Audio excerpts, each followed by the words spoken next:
Okay, welcome back. What I want to look at now is three-phase power, okay? And I'm not going to take too long on this because you've covered a bit of this previously before, okay?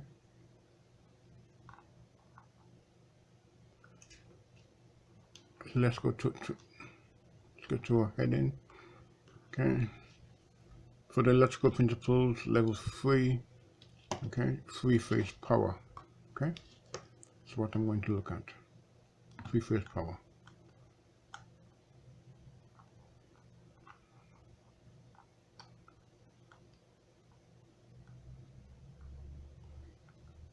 Now, single-phase generation revision.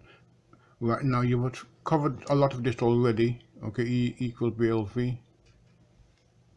I better do this again for those of us who might be new to this. Okay. Consider a very simple generator consisting of a loop rotating in a uniform magnetic field. The EMF generated in the conductor is obtained from the basic equation E equals BLV. In this equation, V is the velocity of the conductor at right angles to the flux, and clearly when the loop is horizontal in the diagram, this is the velocity of the conductor.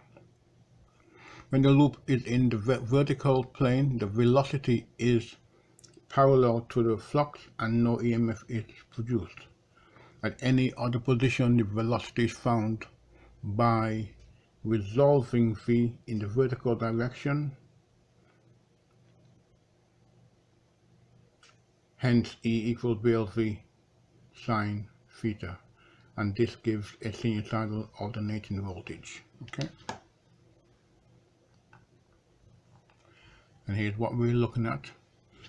This produces this waveform. Okay.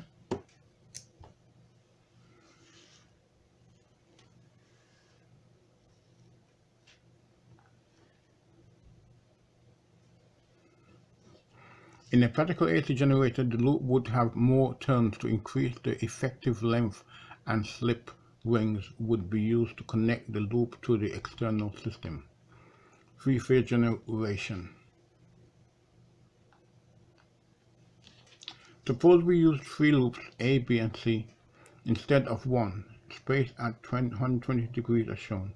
Each loop has two ends, and if we want to measure the voltages relative to ground, 0, then we would have to connect one end of all three together and ground it. We have in effect three generators producing an EMF with the peaks spaced at 120 degrees apart as shown. This is three-phase AC. Okay. And here we're saying three-phase AC delta, star. My apologies again, this is star.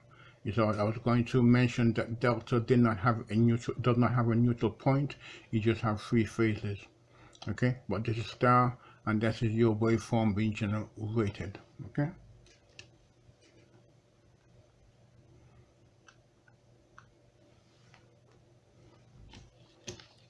This form of connection is called star. We would need three slip rings to connect the loops to the external system and another for the common connection. Notice that the voltage difference between any two lines can be greater at a given instant than the voltage relative to ground. The current flowing in any loop is the same as the current flowing in the lines A, B, and C.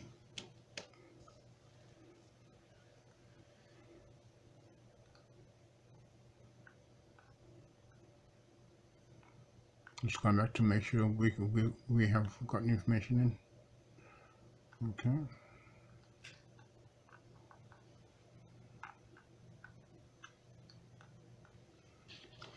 It is possible to connect the loops in a triangular configuration so that the common wire is not needed.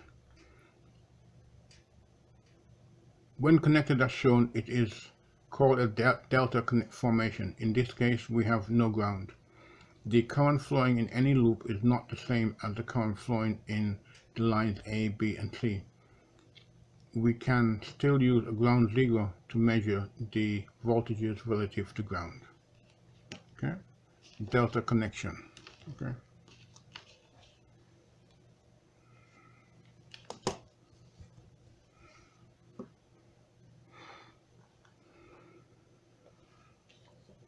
Now we will not discuss the way that large three-phase generators are constructed, but the principles explained here apply. We must now consider that the three phases are supplied to the users by a grid system. At the user's end, you might be connected between a single phase and neutral to get single phase electricity domestic supply. To help balance the loads in each phase, domestic suppliers in different areas are connected to different phases. Industrial users will be connected to all three phases and may use the full three-phase system or single phases. The load used are usually single and three-phase motors as well as other inductive devices, so they need to apply power factor correction to each phase to reduce the phase angle between current and voltage. Okay.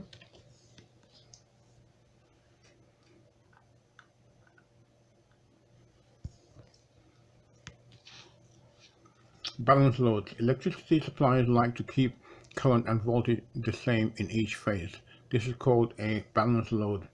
Ideally, the phase angle between voltage and current would be zero, and this would be the case if the load connected at the user end of the system was purely resistive. If not, then power factor correction should be used to keep it to a minimum. The diagram shows the phases for voltage and current spaced by 120 degrees with the same phase angle for each. And this is what they're talking about here, okay?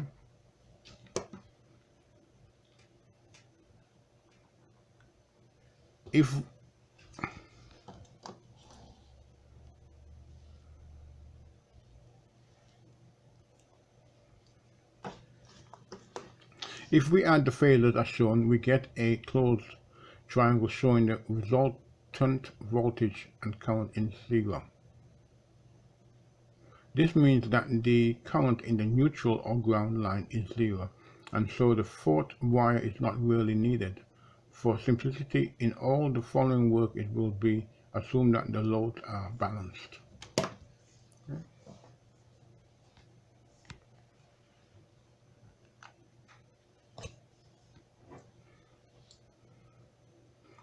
Here you can read this for yourself. You don't need me to read this out to you. Okay, you can apply the formulas here. Okay, they're here for you to utilize. Okay, so you should be familiar with a lot of this by now. Okay, now here the line voltage between A and B is VL equals VP sine theta, etc., etc., etc. Okay, now make sure that you are familiar with calculating the relevant line and phase voltages. Okay, that is something that you will need to be familiar with and know how to do. Okay. If we apply the same logic to the current, then we have a current in each winding, which we call the phase current, and a current in each line called the line current. If we draw the phasor diagram, we will find IL equals square root of 3 IP. Okay, if the current drawn by each phase is equal, then the power for each phase is formula, and again the formula, and applying this process. Okay, don't need me to talk through you for that. You should be able to do that now for yourselves. Okay. Now, confusion arises when some texts state that the line current in a star connection is the same as the phase current.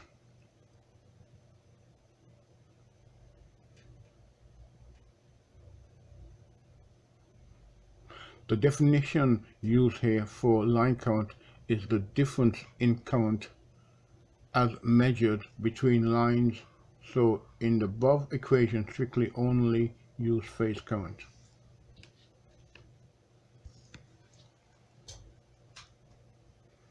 Goodness me, that is as clear as mud.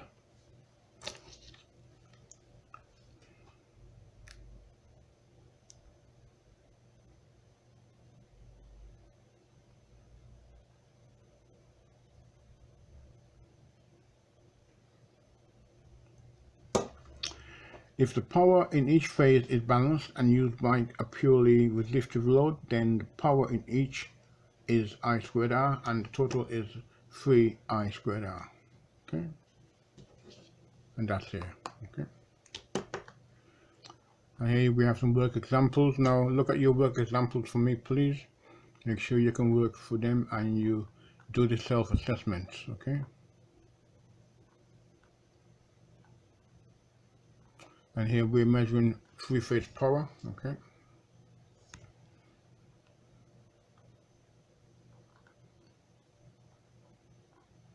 I've got to make sure that it's on my camera. Okay.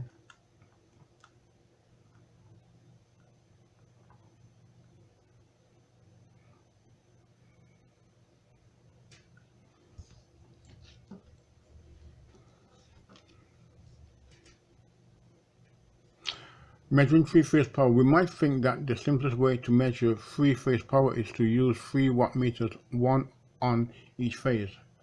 Remember that a wattmeter must measure current and voltage, so it has 3 terminals. The diagram shows 3 meters in use with the star connection, star formation. Each meter is inserted into a line with one connection to its neutral. The total power is the sum of the 3 meters.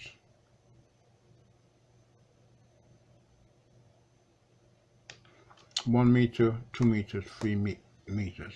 Okay.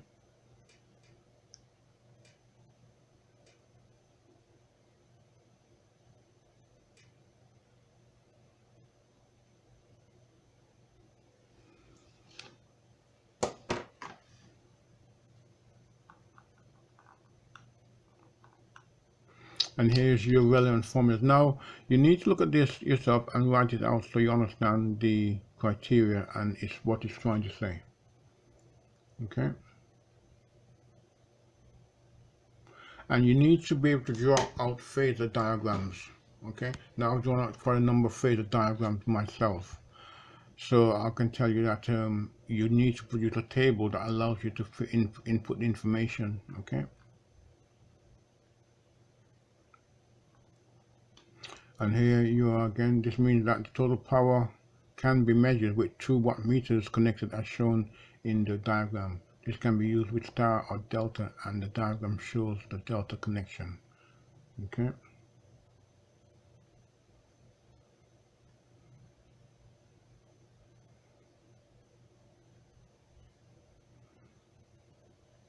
So here we have 1 meter connected across two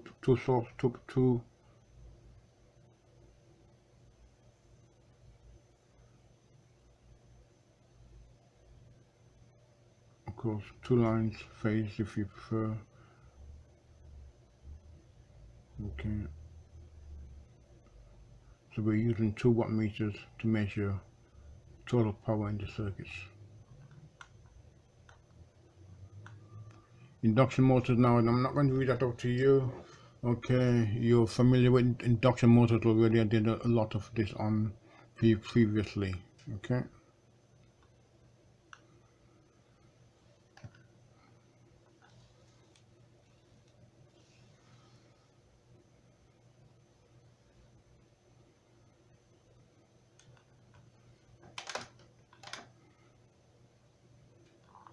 Okay.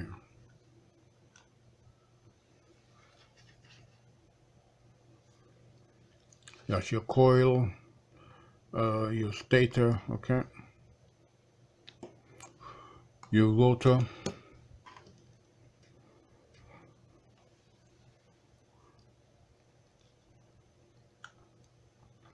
I'm not going to read that out, that's for you to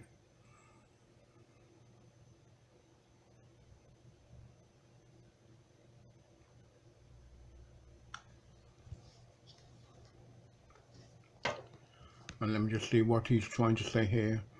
So I'll look that up in a moment and see if that gives me any additional information that can be useful to yourselves, okay?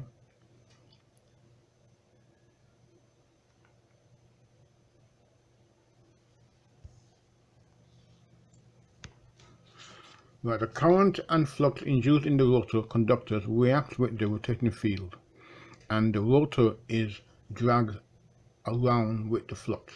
The speed of rotation of the magnetic field is known as the synchronous speed, and this depends on the frequency of the power supply. In the UK, this is normally 50 Hz, and the synchronous speed is 3000 revs per minute. When the motor is initially switched on and the rotor is stationary, the effect is at its strongest. This gives it an advantage over other types because it has a high starting torque.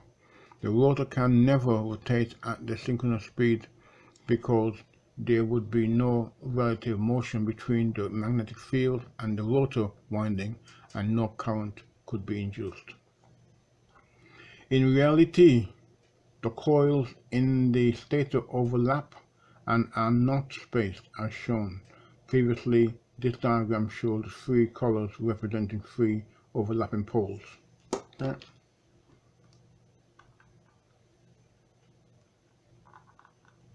The stator is made from soft iron laminations as shown to prevent eddy currents being generated in the iron and causing losses. Okay, so we have gaps and this is sliced so that eddy current does not build up. Now when you get eddy currents in anything, you get heat, and if you get heat in these things, then you're going to cause massive damage to the conductors. Okay.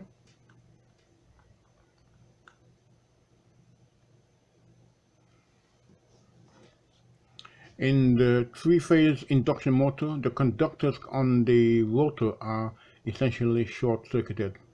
Most commonly they are arranged like a cage called a squirrel cage for obvious reasons. These slot into the rotor, which is made up of laminated iron sections to reduce losses. Okay, there we are. In squirrel cage motors, the motor speed is determined by the load it drives and by the number of poles generating a magnetic field in the stator. Okay.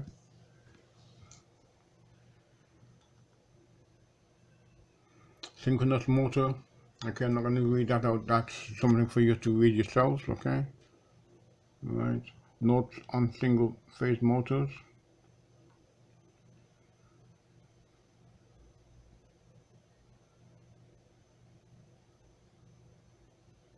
Okay.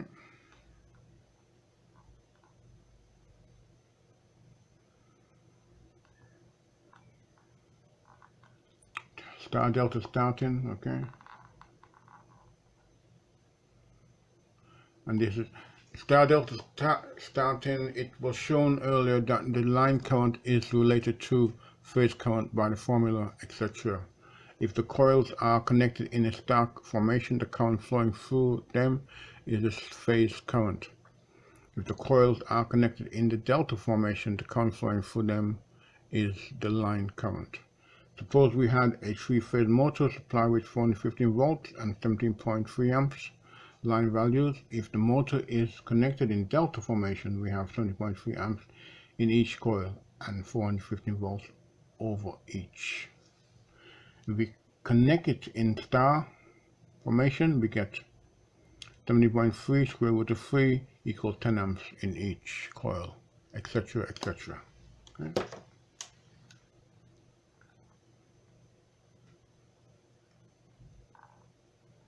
Don't need to read that out to you. Okay, that you can read it for yourself. Okay.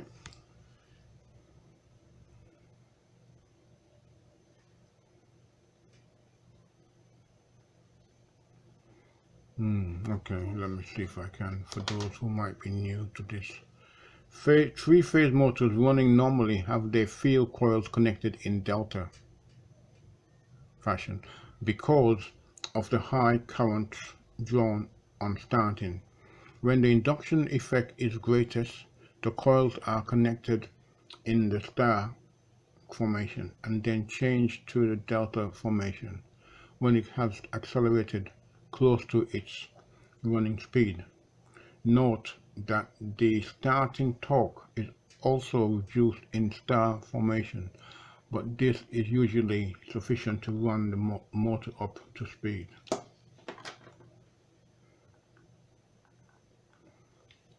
The change from star to delta is normally achieved by external switching, and this is commonly referred to as a soft start starter or a star delta starter.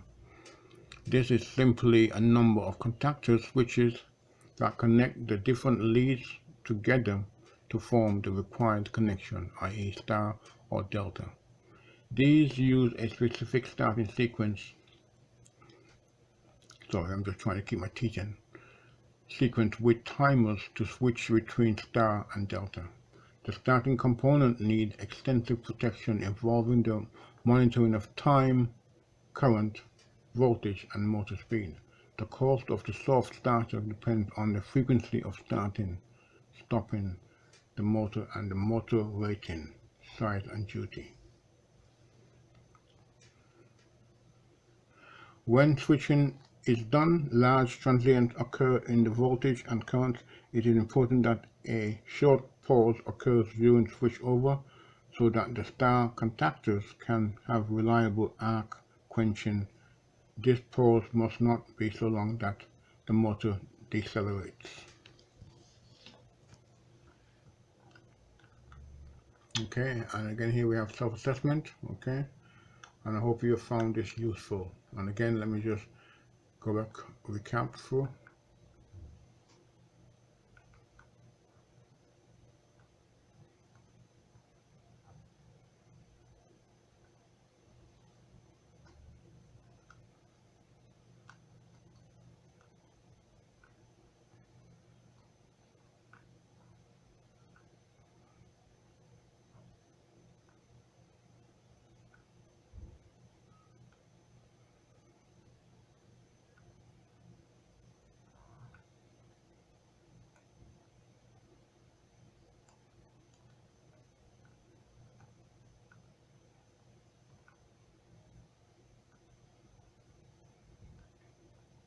Okay, thank you. I hope you found this useful. Have a good day. Bye-bye.